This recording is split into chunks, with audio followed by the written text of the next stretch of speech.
ওরা করলো বোম্বিং, ওরা মারলো মানুষ, খুন করলো ওরা। ডক্টর গালেবের মতো প্রফেসর বিশ্ববিদ্যালয়ের, তার কি অপরাধ ছিল?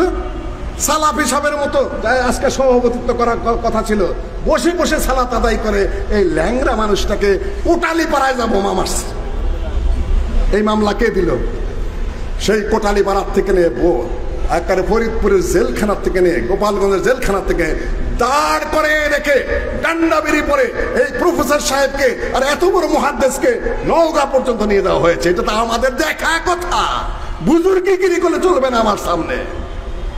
আপনার ইতিহাস শুই না বলেন, আমি ইতিহাসের সাক্ষী এগুলা। আমি আমার জামাইকেও বলেছি, তোমরা তো ইতিহাস শুই না বলতেছো, তোমরা তো ইতিহাস একটু পয়রা বলতেছো, আমি ইতিহাসের সাক্ষী। কার কথা তুমি শুনতে চাও? শেখ সাহেবের শেষের দিকে আমি দেখেছি, আমি মোশতাকের উত্থান আমি দেখেছি, আমি জিয়া রহমানের বিষয় আমি দেখেছি, সাত্তারের বিষয় দেখেছি। সাত্তারকে বিএনপিরাই মানে নাই, তছনছ করে দিয়েছিল। এই সুযোগের সাথে করেছে, খালি এর সাথে দোষ দিলে চলবে না। তোমরা তাকে মানতেই চাও নয় জিয়ার মৃত্যুর পরে।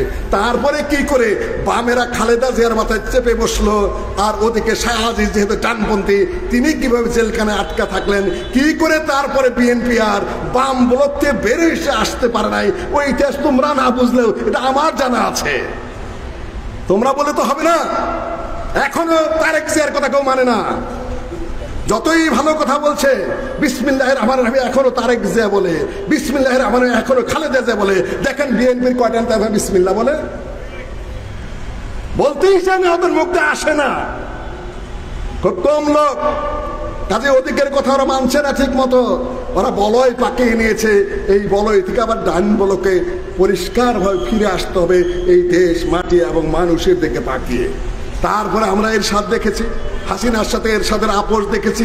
96 সালে জামাতের সাথে আবার হাসিনার এর সাথে দেখেছি, আপোষ তো আমরা দেখেছি। আমরা নিজে চোখে দেখা এগুলা সব। কি কারণে গালেব সাহেবের সাথে ওই দরবেশ বাবাজি, দরবেশ বাবার নাম কি, জেলখানায় 7-8 দিন দেখা হয়েছে। সেই সুবাদে তাকে 2-1 দিন দাওয়াত দিয়েছে। আমার বন্ধুরা, খালাতো ভাইরা এই যে ছড়ান শুরু করছে সালমান এফ রহমান। আরে সালমান এফ রহমান তো আমাদের যিনি সাবেক প্রধানমন্ত্রী, তার একজন ছোটখাটো শিষ্য মাত্র। 2-1 দিন দেখা হয়েছে, এই জন্যই গালেব সাহেবের অপরাধ হয়ে গেল। আর ওনার যে মা জননী, তার পায়ে ধরে সালাম বিনিময়ের পরেও তোমাদের কোনো দোষ নাই, তোমরা কোনো অপরাধ করো নাই। আমি বলবো কোনোটাই অপরাধ নয়, এটা মানবিক বিষয়, এটা রাজনৈতিক একটা সমঝোতা মাত্র। অত জোরে কথা যে বলতেছো তুমি তো কাচের ঘরে বসবাস করো, এই হাতে পাথরের ঢিলা আছে, অত সহজ নয়। তারপরে বিএনপি আসে, আওয়ামী লীগ যায়, তারপরে দীর্ঘদিন পরে এই দেশটাকে তাদের হাত থেকে মুক্ত করা হয়েছে। এখন এদের কি হবে? যে ছাত্ররা মুজাফফর ইশারা দিয়েছে, যেখানে আমার সন্তানরা জড়িত, আমার বিবি সাহ ওড়না পরে পরে বাইর হয়, তখন কি আর কোনো কথা শোনে? ছেলেরা মেয়েরা পথে, ওদিক থেকে মেয়ে বাচ্চা জাহাঙ্গীরনগর ইউনিভার্সিটি কান্নাকাটি করছে, আম্মু তোমরা তাড়াতাড়ি বাইরে হও, তাড়াতাড়ি বাইরে হও, আমাদেরকে মেরে ফেলবে। গার্জেনা বাইরে হও, চিৎকার পারতেছে, বাচ্চাদের চিৎকারে গার্জেনারা বেরিয়েছে, এদেরকে মেরে ফেলবে। গার্জেনা পরে বেরিয়েছে। এখন দেশটা এই পর্যায়ে এসেছে, ওদের কি হবে?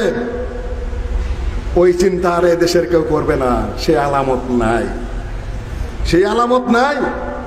মুক্ত করেছে তারা, আপনারা পিছনে ছিলেন, সেটা অস্বীকারের বিষয় নয়, কিন্তু তাদের একটু নিরাপত্তার গ্যারান্টিও দিতে চাচ্ছেন না। এই হলো আমার দেশের মানবতা, এই দেশে রইল আমার দেশের মনুষ্যত্ব। সম্মানিত উপস্থিতি, এই জন্য ইতিহাসকে আমি 4 ভাগে ভাগ করে নিয়ে এসেছি। একটা হলো ওহাবি আন্দোলন, ফরাইজি আন্দোলন, তিতুমিরের আন্দোলন, জিহাদ মুভমেন্ট। দ্বিতীয়ত 1947 সালের ভূখণ্ডের স্বাধীনতা। 3 নম্বর হলো 71-এর স্বাধীনতা। এখন এটাকে গণ অভ্যুত্থান বলবে না স্বাধীনতা বলবে, কি বলবে? তোমাদের ডিক্লারেশন হওয়ার কথা ছিল, এখনো ডিক্লারেশন দেওয়া নাই। ডিক্লারেশন পরে বুঝতে পারবো যে আসলে তোমরা কি বলতে চাচ্ছ। বলছি ঘরের মধ্যেই সব আপনি কিছু জানেন না যে আমি অযাচিতভাবে আমি কোনো প্রশ্ন করি না, ওটা আমার রীতি না। বাচ্চারা কি করে, ওরা ওদের ভাব মতে করে। উনি কি করেন জামাই বাবু, তার ভাব মতে করে। আমি সেদিনই বলেছি আমি কেনা বেচার মানুষ অত সহজে না। ওদের কাজ ওরা করে, আমি আমার পথে চিন্তা করি, আপনাদের সামনে বক্তব্য দেই, তারপরে একটা উপদেষ্টা হওয়ার শক্ত থাকেই, তাই না? সব ঘরের মধ্যে আছে, লেখাপড়া যাই জানি, 4-5টা ভাষাও জানি, আমি উপদেষ্টা তো ঘোষণা হব না। না না না, ওই চিন্তা করেন না, অত সহজে প্রতিনিধি হওয়ার শখ আমার নাই। আমি আপনাদের সাথে কাজ করতে চাই। কেননা মুজাফফর আজকে আরো নতুন করে আমাকে সবক দিয়ে গেল, ভালো শিক্ষা দিয়ে গেল। মনের যে তো দুর্বলতা ছিল, মাথার মধ্যে একটু পেঁচগোস্ত ছিল, এই মানুষের দুর্বলতা থাকেই, তাই না? আর একটু ঝাঁটা মেরে দিয়ে ছাপ করে থেকে গেল সেটা। আল্লাহ তোমার ভালো করুক। সম্মানিত উপস্থিতি, পৃথিবী পরিবর্তনশীল, পৃথিবী পরিবর্তন হবে। এই পরিবর্তনের মধ্য দিয়ে দুইটা কাজ হবে। সবচেয়ে বড় পরিবর্তন যেটা হয়েছে, নারী নেতৃত্বের হাত থেকেই বাংলাদেশ মুক্ত হয়েছে। এটা হলো সবচেয়ে বড় পরিবর্তন। যে কম নারীকে তাদের জাতির নেতা বানায়, তাদের মুক্তি নাই, আমরা মুক্তি পাই নাই। এত কষ্টের পরে, হাজার হাজার মানুষ মরার পরে, হাজার হাজার জেলখানার পরে, অনেক অত্যাচারের পরে স্বাধীন হয়ে যায়। এই জন্য আল্লাহ শিক্ষা দিয়ে গেল, আরো মেয়ে মানুষ নেতা বানাবি, শক্তিশালী মর্দা মানুষ আসতে হবে। এই দুইটা ছিল আমাদের দেশের একটা মুসলিম কান্ট্রির জন্য উন্মুক্ত গজব। আল্লাহ পরিষ্কার করেছেন, কোন পার্টি আমার উপর খেপবেন না, পুরুষ মানুষদের নেতৃত্ব করান। 2 নম্বর যে পরিবর্তন হয়েছে আমার দৃষ্টিকোণ থেকে, সেটা হল আলেমদের সামনে একটা সুযোগ এসেছে। আপনার কালচারাল পরিবর্তন ঘটান, নৈতিকতার পরিবর্তন ঘটান, মানুষের আদব আখলাকের পরিবর্তন ঘটান, মানুষের চারিত্রিক উন্নতির জন্য বক্তব্য দিন।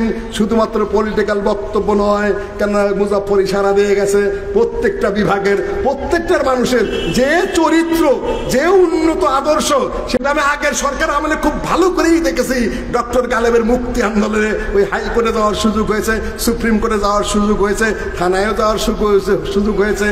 এখনো এক জায়গায় আমাদের বড় এক নেতা মাপ পেয়ে বেরিয়ে আসলেন, খুব গল্প শুরু হয়ে গেল।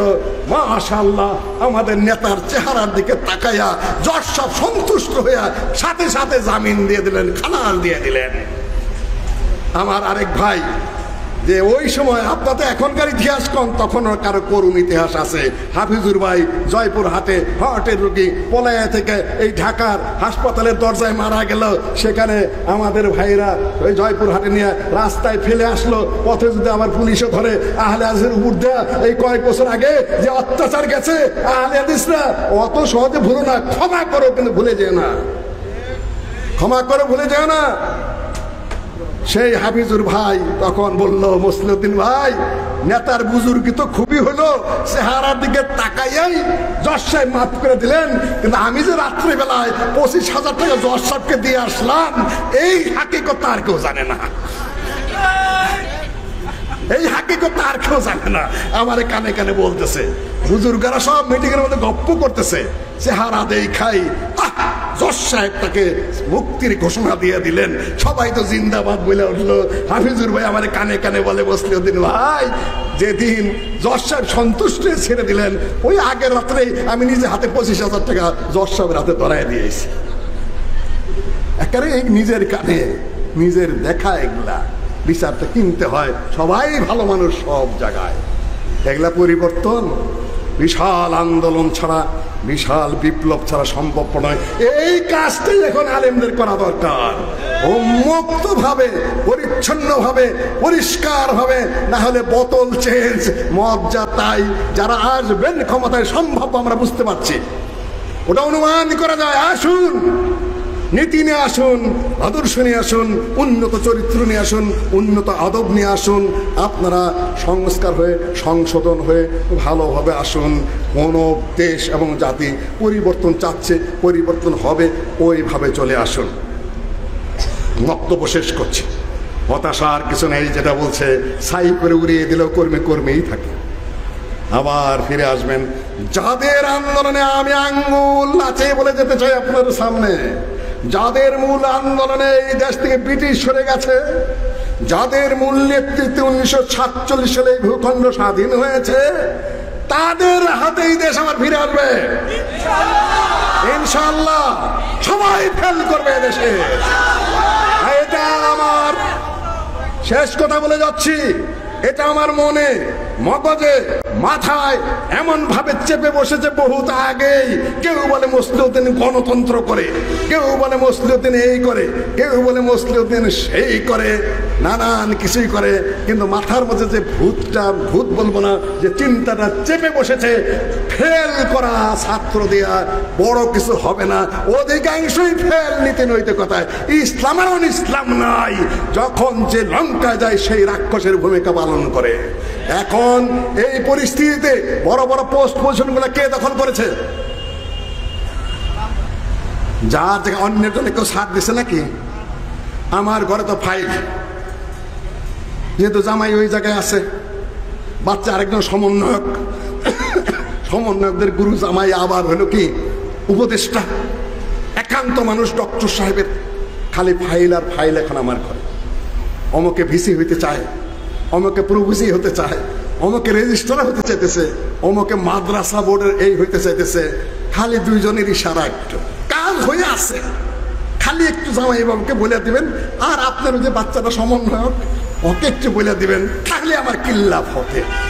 এখন আমি তো আর বলতে পারি না যে আমি এই কুকর্ম করব না, আর ওরাও এমন রিজিট, উচ্চারণই করা যাবে না তাদের সামনে, এত উন্নত চরিত্রের। আমার বাচ্চা বলে আর জামাই বলে, যে যেটাই বলেন না কেন, এখানে দুর্বল কথা বলাই যাবে, উচ্চারণই করা যাবে না, সেটা আমি নিজে জানি। কিন্তু যদি বলি ওরা কিছু করবে না, তাহলে সেটা আবার আমার ডিসক্রেডিট, বলবে যে করলো না মসলিউদ্দিনের কামটা, না হইলে জামাই এবং তার যে বাচ্চাটা সমানে বড় অযোগ্য, কাছেই বলি ভাই দাও ফাইল, যদি সুযোগ হয় তাহলে বলে দেব। কিন্তু বোকারা বোঝে না যে আমি ঢাকার মানুষ, এখানে থাকি, বাড়ি টাঙ্গাইলে চিটাং আমি কামলা দিয়ে খাই। বোকারা বোঝে না, দুইজনের ইশারাতে তো কিছু একটা হওয়ার সম্ভাবনা, তাই না? আমি তো কামলা দিয়ে খাইছি টাঙ্গে যায়, ও বোকারা বোঝে না। ডান বাম করা, খামাখা এক জায়গায় যাওয়া, খামাখা প্রতিনিধি সাজা, খামাখা এই সকল করা, এগুলা ধাঁচে অতটা নাই। সমাজ হয়তোবা ওই ধরনের কোনো লক্ষণ নেই। কিন্তু আমি যেটা বলছি, যাদের হাতে, এই কথা 2 মিনিটের মধ্যে বক্তব্য শেষ, যারা এই দেশকে ইংরেজের বিরুদ্ধে লড়েছে, যারা জীবন দিয়েছে, পুলিশের হাতে যারা নির্যাতিত প্রথম হয়েছে, তাদের হাত থেকে যারা স্বাধীন করেছে, সেই কথিত ওহাবি আন্দোলন, সেই ফারাইজি আন্দোলন, সেই তিতুমিরের বংশ আমরা, যাদের নেতৃত্বে এই ভূখণ্ড 47-এ স্বাধীন হয়েছে, তাদের প্রতিনিধি আমরা। আল্লামা কাফি সাহেব তার আহলেস পরিচিতি লিখে গেছেন, যখন গণপরিষদে, পাকিস্তান গণপরিষদে আইন পাশ হচ্ছে, তিনি তখন লিখতেছেন তার ভাই কনস্টিটিউশন পরিষদের সংবিধান রচয়িতাদের মধ্যে একজন মৌলানা আকরম খাঁ, সংবিধান রচয়িতাদের মধ্যে একজন, তার আপন ভাই সংবিধান রচয়িতা।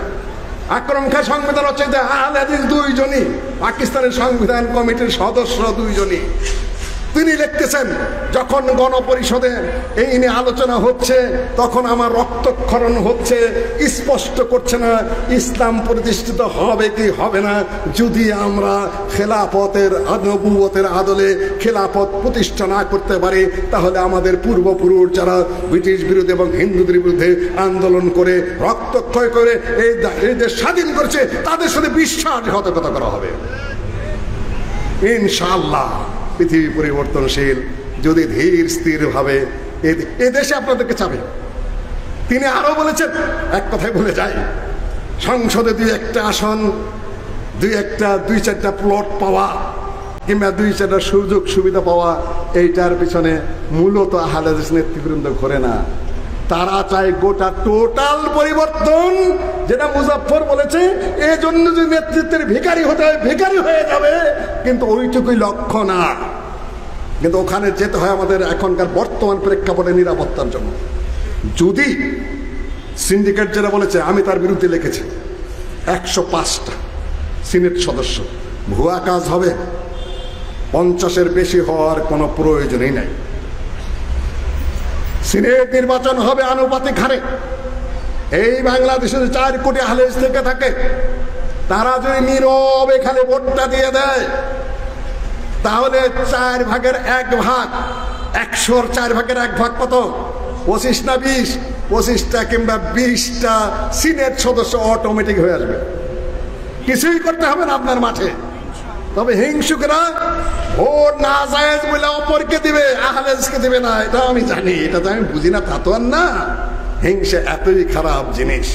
দ্বিতীয়, পার্লামেন্ট ভোটে যদি নির্বাচিত হয়ে আসে 4 কোটি আহলেজ থেকেই থাকে কমও বেশি, সেটাও যদি আনুপাতিক হারে হয়, খুব কম করে 1 কোটি ভোটও যদি আপনি পান, 1.5 কোটি ভোটে যান, 30টা সিট অটোমেটিক চলে আসে। পার্লামেন্টে হারুন সাহেব পার্লামেন্টে একাই পার্লামেন্ট কাঁপিয়ে রেখেছে, সাইদি সাহেব পার্লামেন্ট কাঁপিয়ে রেখেছে, হারুন সাহেবের ওয়াইফ পাপিয়া একাই পার্লামেন্ট কাঁপিয়ে দিয়েছে। 10-20টা থাকলে শুধু ওই জন্য, আর কোনো কারণে নয়। সম্মানিত উপস্থিতি, আমার বক্তব্য এখন শেষের দিকে। আপনাদের দুশ্চিন্তার কিছু নেই, হারানের কি আছে? নাইজার শেখ হারাবে কি? ভালো মানের কর্মী হন। কয়েকটা আসন পাইছে, আমার ভাইয়ের আতঙ্কিত, সব আসনগুলা নিয়ে নিল, সব পোস্টগুলা নিয়ে নিল, আমাদের কিছু দিল না। আরে কয়েকটা আসন, কয়েকটা পোস্ট দিয়ে তুমি কি করবা? গ্রাম এলাকায় যায় দেখো খালি আহলে হাদিস আর আহলে হাদিস, কোটি কোটি আহলে হাদিস, তারা যদি ভোট না দেয় পরবর্তী আসন উদ্যা যাবে, আমও যাবে, সালাও যাবে। আমার এই বাণী ছড়ে যাক সারা দেশের সকল আহলে হাদিসের কানে, ভোট আহলে হাদিসেরই ভোট। 4 কোটির মধ্যে কমপক্ষে 2 কোটি, অত সোজা নয়। সতর্কভাবে আপনাদের এই মাঠে দাঁড়িয়ে থাকতে হবে, আপনাদের নিয়ে যেন কেউ কোনো কেনা বেচা করতে না পারে। কোনো ফতোয়া কোনো কিছুই খাটবে না এখানে, মুআমালাতের বিষয়। খালাতো ভাইরা, চাচাতো ভাইরা আমাদের যারা, যদি আমাদেরকে ছাড় না দেন আপনারা, গ্রামে গঞ্জে কোটি কোটি 2, 4, 5, 10টা 20টা পোস্ট পজিশন মনে করেন অনেক কিছু করে ফেলেছেন, আর আহলে হাদিসরা যদি এই জন্য হতাশ হয়, হাই হাই রে সব তো নিয়ে এলো, কিছুই না, 10-20টা পোস্ট মাত্র, সারা দেশ আপনার কিছুই না। শুধু সচেতন থাকতে। এই পর্যন্তই আজকে বোধহয় রাজনৈতিক বক্তব্য কালকে দিছি, কালকে একেবারে কবরের আযাবের উপরে আর একেবারে কিয়ামতের আলামতের উপর বক্তব্য দিয়েছি। আজকে আপনাদের সামনে এইটুকু বক্তব্য দিয়ে গেলাম, হতাশা আর কিছু নেই। স্মরণিকা, এর মধ্যে ভূমিকাটা স্মরণিকার সম্পাদক আমার একটু দেরি হয়ে গিয়েছিল, একটানা 24 ঘন্টা বসেছিলাম।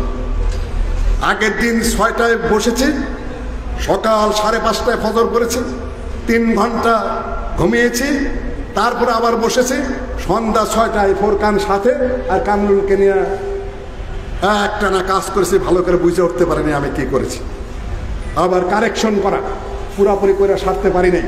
তারপরে ওরা যথেষ্ট পরিশ্রম করেছে, তারপরে দ্রুত গতিতে বের করতে হয়েছে। কিছু কিছু স্পেলিং মিস্টেক হয়ে গেছে, কিছু কিছু কম বেশি হয়ে গেছে, কিন্তু অনেক ভালো ভালো আর্টিকেল আছে, আপনারা একটু পড়ে নেবেন ভালো করে। ইতিহাসে লিখেছে, আরও অনেকেই, মুমিন একটা আর্টিকেল লিখেছে, ওইটা যেটা কারেকশন দিতে হবে বলে দেন। রাগ করে না, আমার কথায় রাগ যে করে সে একটা আহাম্ম। আচ্ছা, তারপরে আমাদের অধ্যাপক রেজাউল করিম লিখেছে, ভালো আর্টিকেল লিখেছে, অনেকে দিনের উপরে লিখেছে। আপনারা এটা নিয়ে যাবেন, কিন্তু পড়বেন, যেটা মুজাফফর বলেছে, না পড়া কখনোই আপনি কিছুই করতে পারবেন না। আপনি শুধু অন্যের শ্রোতা হবেন আর অন্যের গুণগ্রাহী হবেন, নিজের দাঁড়ানোর মতো বুদ্ধি পাবেন না। আপনাদেরকে খালি ব্যবহারই করা হবে। আল্লাহ আপনাদের ভালো করুন। কোনো দুশ্চিন্তারও কিছু নেই, কোনো হতাশারও কিছু নেই। যাদের দ্বারা শুরু তাদের দ্বারা ইনশাল্লাহ এদেশ পরিসমাপ্তির দিকে যাবে। যেভাবে দাওয়াতি কাজ হচ্ছে, যেভাবে মানুষ দাওয়াত গ্রহণ করছে, লক্ষ লক্ষ যুবক যুবতী, তরুণ তরুণী, বিচার বিভাগে, আইন বিভাগে, শাসন বিভাগে, দেশ অর্ধেক পরিবর্তন হয়েই আছে, শুধু ঐক্যবদ্ধ নেতৃত্বের ত্রুটি রয়েছে। অনুকূলে হয়ে গেছে, সত্য তো হক তো, এখানে যারা পাহারা দিচ্ছেন তাদের মধ্যে আমাদের ভাই আছে। অবাক হবেন, সর্বত্রই হক চলে যাবে। সিরিয়ার বিজয়কে কল্পনা করেছিলাম? আহলে সুন্নাত ওয়াল জামাতের বিজয় হয়েছে, শিয়ারা পরাজিত হয়েছে, ইহুদিরা পরাজিত হয়েছে, সব বাতিল পরাজিত হয়েছে, আহলে সুন্নাত ওয়াল জামাত জিতে গেছে। প্যালেস্টাইনে তাই হবে, আল্লাহ ভবিষ্যৎবাণী। প্যালেস্টাইনে যারা যোদ্ধা তারা মুসলিম, তারা শাফি মাযহাব ফলো করে, এমনিতে তারা কোনো বাতিল লোক নয়। তবে আমল করে তারা আমাদের বন্ধু বান্ধব। আলিগড় বিশ্ববিদ্যালয়ে যখন ছাত্র ছিলাম, আমি ছিলাম foreign student association secretary general এবং সভাপতি ছিল ফিলিস্তিনি। আমি খুব ভালো করেই চিনি তাদেরকে, আমি অনেককে ভালোভাবেই জানি। সম্মানিত উপস্থিতি, এতটুকু আশাবাদ ব্যক্ত করে কারোর সাথে খারাপ ব্যবহার করবেন না, দূর দূর করবেন না, অতিরঞ্জন কথাবার্তা বলবেন না, শুধু দাঁড়িয়ে থাকেন। এই পৃথিবী, এই যুগ আপনাকে জায়গা মতো বসিয়ে দিবে। सबक पढ़ फिर अदालत का, शुजाअत का, सखावत का, फिर लिया जाएगा काम तुझसे दुनिया की इमामत का। পৃথিবীর নেতৃত্ব দেওয়ার জন্য আল্লাহ আপনাকে বসিয়ে দিবে, মানুষ আপনাকে খুঁজে বেড়াবে, ভাই তুমি নেতৃত্ব দাও, তুমি ভালো মানুষ। আকুল কওলি হাযা ওয়াস্তাক। ও যারা দূর দূরান্ত থেকে এসেছেন, যারা স্থানীয়ভাবে এসেছেন, আরও যারা এখানে এই স্কুল মাঠকে ধন্যবাদ দেব, মাঠের কর্তৃপক্ষকে ধন্যবাদ দেব, পঞ্চায়েতকে ধন্যবাদ দেব, অত্যন্ত সসম্মানে আমাদের মেহমানকে নিয়ে গিয়ে ঢাকায় যে আতিথ্য করেছেন। আর যে লোকটা বক্তব্য দিলেন ওই ভাই, ঢাকার মানুষ কি নাম ওনার, হ্যাঁ তাজউদ্দিন, এত সুন্দর বাংলায় এত চমৎকার উপস্থাপনা করলেন যে আমি আপ্লুত হয়ে গেছি যে ঢাকার মানুষ এত সুন্দর বাংলায় এত চমৎকারভাবে কথা বলতে পারেন। তারা ঢাকায় আপ্যায়ন করেছেন এবং এই মসজিদ কমিটি মসজিদ ছেড়ে দিয়েছেন আমাদের জন্য, আলহামদুলিল্লাহ। এবং আপনারা এবার আমাদের একটা বিরাট উপকার করেছেন। ওই সময় কোনোদিন এখানে লোক হয় না, আমরা অনুরোধ করেছিলাম আপনার সুরিটোলা, মালিটোলা, বংশালের লোকজন ঠিক সময় মতো সবাই এসে উপস্থিত হয়েছিলেন। আলহামদুলিল্লাহ আমাদেরকে সম্মানিত করেছেন, আমাদেরকে আপনারা সম্ভাব্য সমস্যার থেকে আপনারা উদ্ধার করেছেন। এই জন্য আমি এবার আপনাদেরকে অন্তরের অন্তঃস্থল থেকে, মনের গভীর থেকে আমি এই ঢাকার এই বাসীদেরকে ধন্যবাদ জ্ঞাপন করবো এবং অন্তর থেকে দোয়া করে দেব। আলহামদুলিল্লাহ, আল্লাহ আমাদের সবাইকে তৌফিক দান করুন। আসসালামু আলাইকুম রহমতুল্লাহি ওয়া বারাকাতুহু। মামলা আমরাও করতে জানি, কথা সাবধানে বলতে হয় প্রতিটা সরকারকে।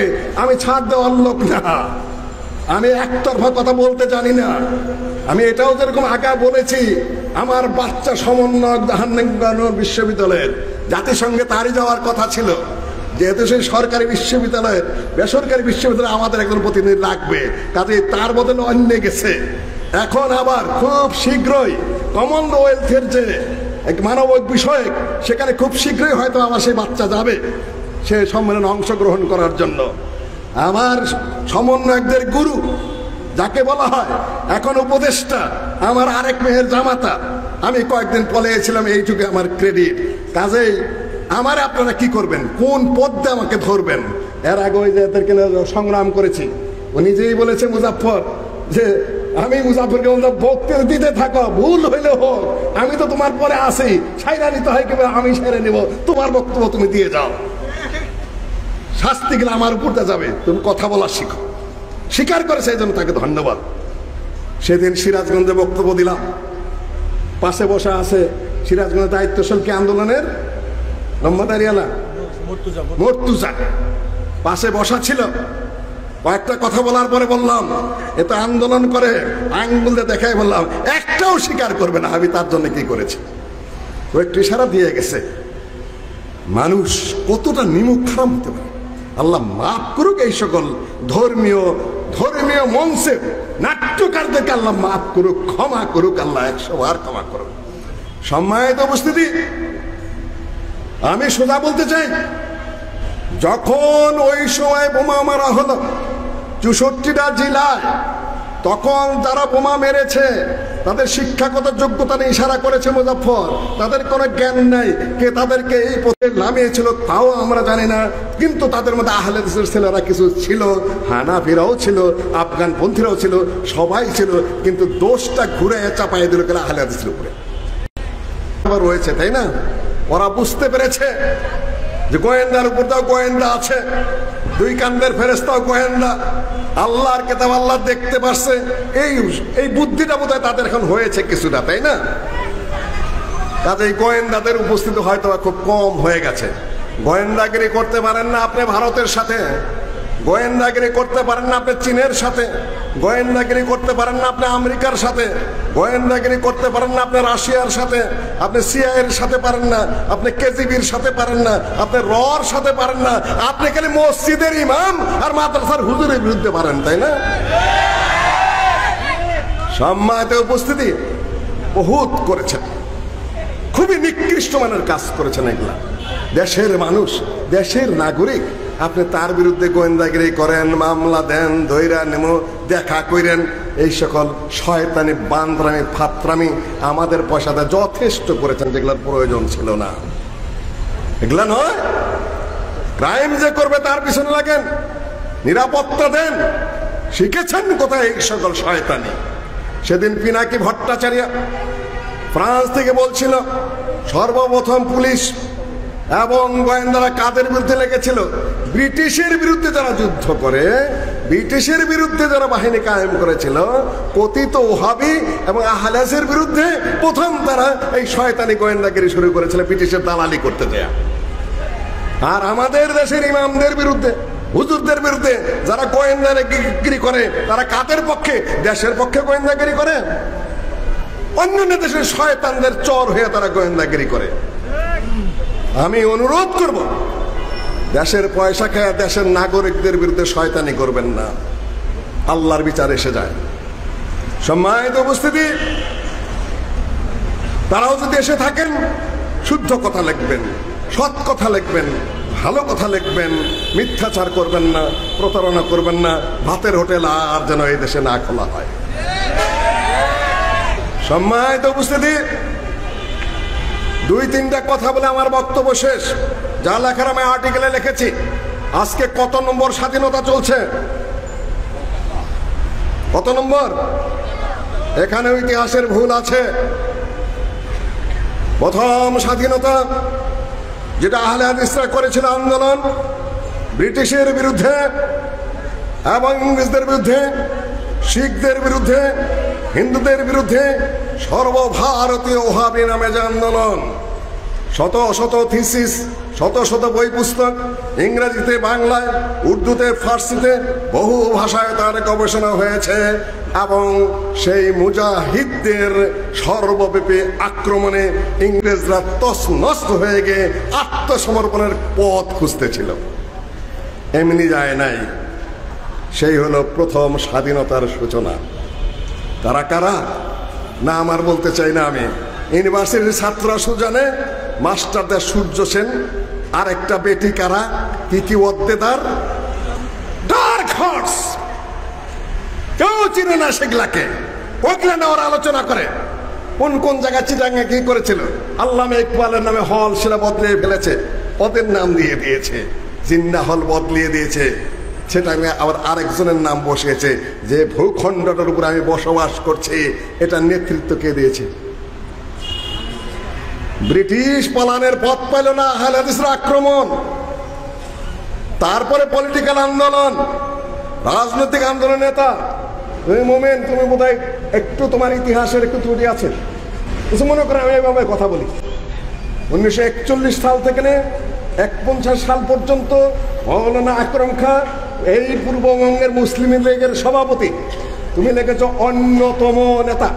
না, ওটা তোমার একটু সেরে নিতে হবে তোমার লেখার মধ্যে। অন্যতম নেতা শুধু নয়, সোজা সভাপতি। সেইটাকে ইতিহাস বিকৃত করার জন্য ওরা বানিয়ে দিল আবুল হাশেমের নেতা বানায় একবার, শামসুল হককে নেতা বানায় একবার, শেখ সাহেব সরোয়ার্দী সাহেব কি বলে সেটা কয় একবার, সরোয়ার্দী সাহেবকে হাইলাইট করে একবার। আরে সরোয়ার্দী তো মোল্লা আকরম খাঁর কর্মী মাত্র। শেখ সাহেব নিজেই লিখেছেন অসমাপ্ত আত্মজীবনীতে, আমি ডেলিগেট হয়ে এসেছি, বাচ্চা মানুষ ঘুরছি। মৌলানা আকরম খাঁ আমাকে বলে, এই ছোকরা তুমি ওখানে কি করো? আমি বললাম আমি ছোকরা নই, আমি ডেলিগেট। ও, মৌলানা আকরম খাঁর ছোকরা মুজিব নিজে লিখেছেন, আর আপনার দেবতা বানায় ফেলেছেন, তাই না? বাকি ইতিহাস আমি আর বললাম না।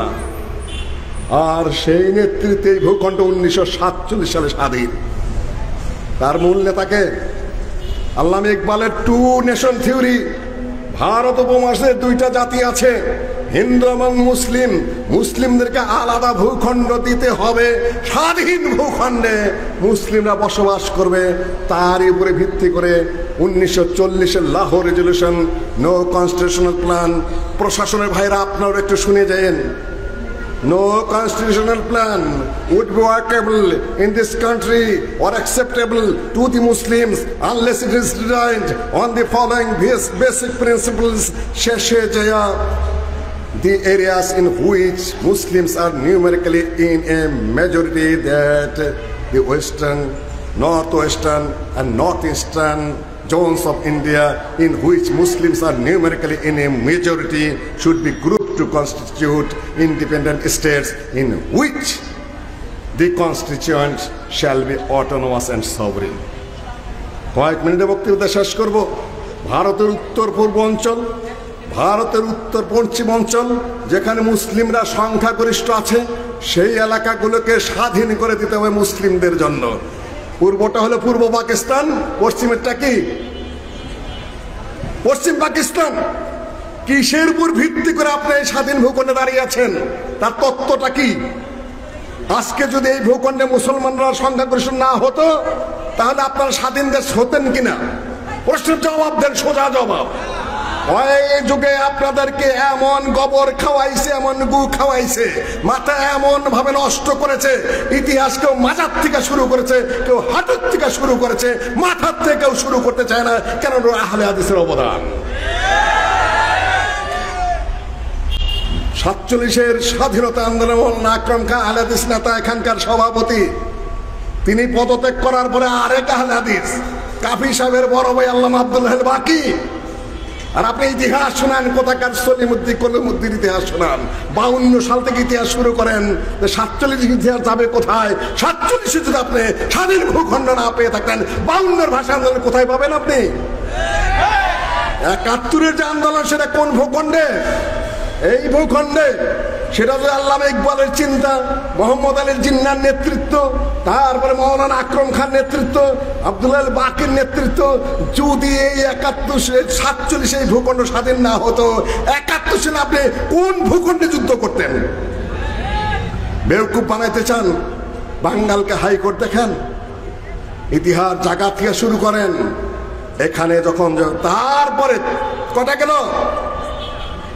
1 নম্বর ওহাবি তথা ওহাবি আন্দোলন, ফারাজি আন্দোলন, তিতুমিরের আন্দোলন, ব্রিটিশদের তছনছ করে দেওয়া।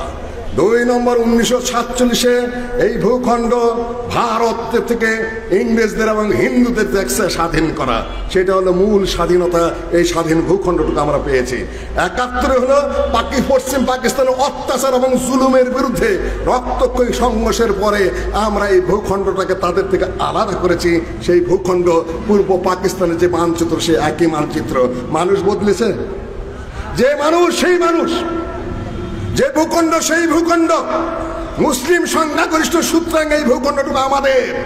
সেখানে ওই চেতনা, সেই ট্যাবলেট, রবীন্দ্রনাথের বাণী, ওই অমক তমক, আমরা এই সকল শয়তানি বান্দামি নোংরামি কথাবার্তা দিয়ে আমাদের মাথা গুলিয়ে দেওয়া হয়েছে। এক কথা, মুসলিম সংখ্যাগরিষ্ঠ, এজন্যই আমরা ভূখণ্ডটুকু পেয়েছি। সেখানে মুসলিম কালচারই প্রাধান্য পাবে, মুসলিম শিক্ষা প্রাধান্য পাবে, মুসলিম রাজনীতি প্রাধান্য পাবে, মুসলিম অর্থনীতি প্রাধান্য পাবে। না হলে আপনি ভারতের অঙ্গ হয়ে যান। সোজা ইতিহাস, বাঁকা করে বেশি দিন রাখা যায় না। সম্মানিত উপস্থিতি, তারপরে এখন যেটা হয়েছে সেটা হলো একটা রাজনৈতিক পট পরিবর্তন। 15-16 বছরের একটা সরকার নির্বাচন দেয় না, বা নির্বাচন নামে প্রহসন করে, আয়না ঘর করে, ওকে জেলে দেয়, ওকে ধরে, ওকে মারে, ওর বিরুদ্ধে ওখানে আবার জঙ্গিবাদী তৎপরতার উদ্ভব হয়। কোন গায়ের বাসুর কোন লেজের পেছনে লাগায়, এই আয়না ঘর নামক জায়গাটার মধ্যে কতগুলো একেবারেই নিরীহ মানুষ। তার মধ্যে আমার একদম খালাতো শালা ব্যারিস্টার, আমার সাথে বেশ সুসম্পর্ক ছিল, একেবারেই সোজা, একেবারেই সরল, এক ব্যারিস্টার মানুষ, আল আজহার থেকে আবার আরবি ট্রেনিং দিয়ে এসেছে, ডাইন বাবু বোঝে না, তাকে একেবারে 9-10টা বছর উপর করে রেখেছে। সে কি করেছে তোমার? সম্মানিত উপস্থিতি, এই সরকার করেছে বলে তার দোষ? সালাফি হিসাবের মতো 67 বছরের একটা বুড়া চেয়ারে বসে সালাত আদায় করে, তারে কেন ডান্ডা বেরি পড়ানো হবে? সেটাও আমাদের প্রশ্ন আছে। আমরা মামলা করব না আপনাদের বিরুদ্ধে, মামলা আমরাও করতে জানি, কথা সাবধানে বলতে হয় প্রতিটা সরকারকে। আমি ছাড় দেওয়ার লোক না, আমি একতরফা কথা বলতে জানি না। আমি এটাও যেরকম আগে বলেছি, আমার বাচ্চা সমন্বয়ক জাহাঙ্গীরনগর বিশ্ববিদ্যালয়ের, জাতিসংঘে তারই যাওয়ার কথা ছিল। যেহেতু সেই সরকারি বিশ্ববিদ্যালয়ের বেসরকারি বিশ্ববিদ্যালয়ে আমাদের একজন প্রতিনিধি লাগবে, কাজে তার বদলে অন্য গেছে। এখন আবার খুব শীঘ্রই কমনওয়েলথের যে এক মানবিক বিষয়ক, সেখানে খুব শীঘ্রই হয়তো আমার সেই বাচ্চা যাবে সে সম্মেলনে অংশগ্রহণ করার জন্য। আমার সমন্বয়কদের গুরু যাকে বলা হয় এখন উপদেষ্টা, আমার আরেক মেয়ের জামাতা, আমি কয়েকদিন পলাইছিলাম, এইটুকু আমার ক্রেডিট। কাজেই আমার আপনারা কি করবেন, কোন পথে আমাকে ধরবেন? এর আগে ওই যে এদেরকে সংগ্রাম করেছি, ও নিজেই বলেছে মুজাফফর যে আমি মুজাফফরকে বক্তব্য দিতে থাকো, ভুল হইলে হোক, আমি তো তোমার পরে আসি, সাইরা নিতে হয় কিভাবে আমি সেরে নেব, তোমার বক্তব্য তুমি দিয়ে যাও, শাস্তি গেলে আমার উপরটা যাবে, তুমি কথা বলা শিখো। স্বীকার করেছে, এই জন্য তাকে ধন্যবাদ। সেদিন সিরাজগঞ্জে বক্তব্য দিলাম, পাশে বসা আছে সিরাজগঞ্জের দায়িত্বশীল কি আন্দোলনের লম্বাদারিয়ালা মর্তুজা, পাশে বসা ছিল। কয়েকটা কথা বলার পরে বললাম এত আন্দোলন করে, আঙ্গুল দিয়ে দেখাই বললাম একটাও স্বীকার করবে না আমি তার জন্য কি করেছি। ও একটু ইশারা দিয়ে গেছে। মানুষ কতটা নিমুখ খারাপ হতে পারে, আল্লাহ মাফ করুক এই সকল ধর্মীয় মঞ্চে নাট্যকারদেরকে আল্লাহ মাফ করুক, ক্ষমা করুক, আল্লাহ 100 বার ক্ষমা করুক। সম্মানিত উপস্থিতি, আমি সোজা বলতে চাই, যখন ওই সময় বোমা মারা হলো 64টা জেলায়, তখন যারা বোমা মেরেছে তাদের শিক্ষাগত যোগ্যতা নিয়ে ইশারা করেছে মুজাফফর, তাদের কোনো জ্ঞান নাই, কে তাদেরকে এই পথে নামিয়েছিল তাও আমরা জানি না, কিন্তু তাদের মধ্যে আহলে হাদিসের ছেলেরা কিছু ছিল, হানাফিরাও ছিল, আফগান পন্থীরাও ছিল, সবাই ছিল, কিন্তু দোষটা ঘুরে চাপাই দিল গেল আহলে হাদিসের উপরে। যেটা ওই যে হাসপাতালের কথাটা উল্লেখ করলাম মুজাফফর, সবাই কিন্তু ভুল করবে, চাপাইয়ে দিবে আহলে হাদিসের উপরে। এটা খুব একটা সুন্দর সুবিধাজনক জায়গা। সম্মানিত উপস্থিতি, কাজে যে চামড়াদার ডুগডুগি বাজার বলে না, সব আন্দোলনকারীরা পিছিয়ে যাবে, সব আপোষ করে ফেলবে, সবার সাথে সবাই গলায় গলায় পীড়িত হয়ে যাবে, জুলুমটা শুধু এই দিকে অন্যায় ভাবে আসবে। সম্মানিত উপস্থিতি,